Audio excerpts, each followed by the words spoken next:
One of the biggest issues we have in senior life or in geriatrics in general is the issue of polypharmacy.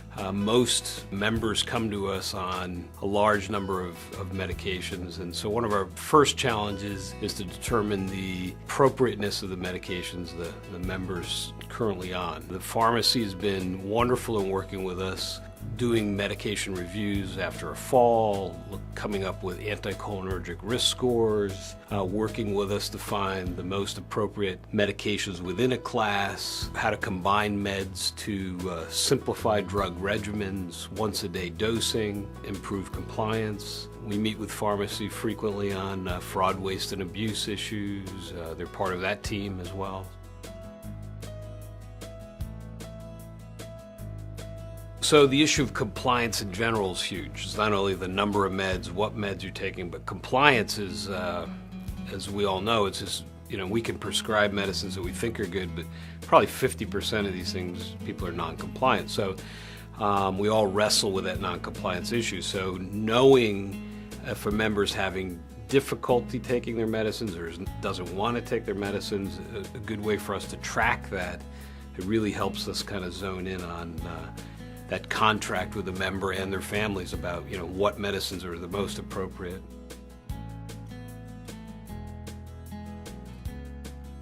In the pouch form, all the medicines are prescribed, so it's lunchtime, it's time for the meds, they're all together.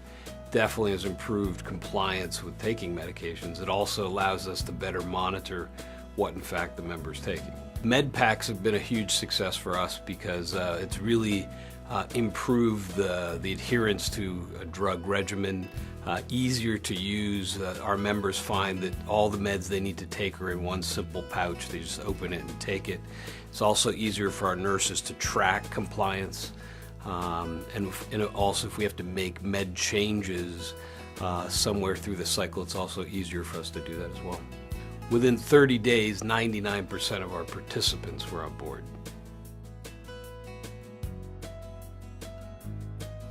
The preferred medication list is kind of a recommended list. It's not a formula, right?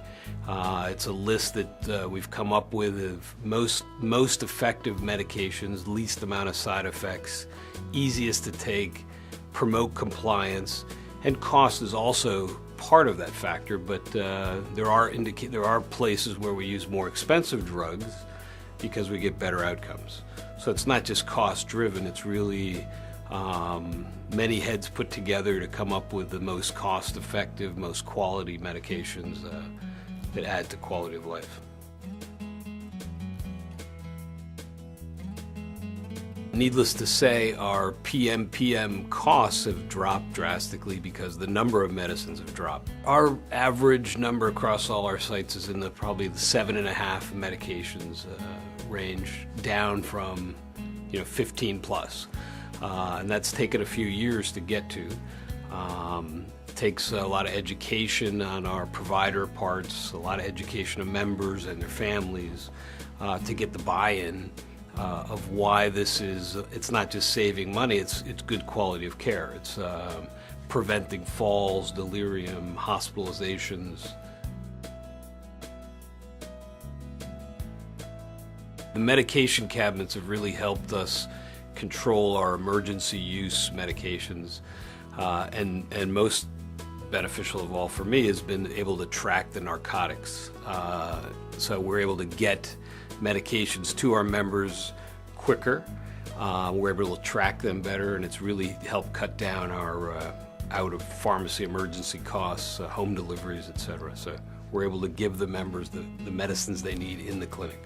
The medication cabinets also help standardize our emergency medical use across all our sites as well.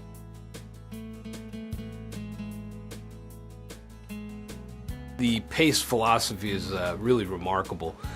For me personally, I've excited to work in this field for many years. I really feel it offers participants, families, choice that they don't have anywhere else.